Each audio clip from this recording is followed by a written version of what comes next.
1969-cu ilin qışı idi.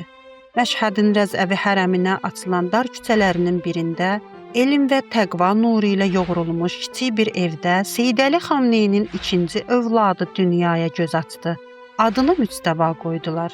O dağ təşviqarlığı və mərifət dəryası olan bir atanın ağuşunda boyatmalı idi. Beləcə Məşhəd şəhəri və onun qızıl günbəzi Müctəbanın ilk müəlliminə çevrildi. İllər keçdi. Müctəba gənclik çağına qədəm qoydu. Müharibə alovu İranın sərhədlərini bürüyəndə o Tehrandakı Ayətullah Müstehidi məktəbində dinin əlifbasını və ədəb dərslərini öyrənirdi. Lakin onun ruhu məktəbin dörd divarı arasına sığmırdı. Həlimin Nasirin "Mənə yardım edən varmı?" sədası ucalanda Müctəba qələmini tüfənglə dəyişdi. O 27-ci Muhammed Rəsulallah diviziyasının Həbib batalyonuna qoşularaq əskər libasını geyindi və cəbhəyə yollandı. Müctəba orada dərk etdi ki, həqiqi fiqh təkcə kitablarda deyil, həm də ilahi amallar uğrunda can fəda etmək fədakarlığındadır.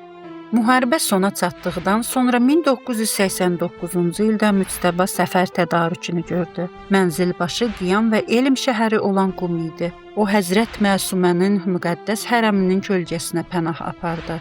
3 il boyunca günlərini hücrələrdə, elmi müzakirələrlə, gecələrini isə ibadətlə keçirdi. 1997-ci il onun həyatında iki nurani yolun kəsişdiyi dönüş nöqtəsi oldu.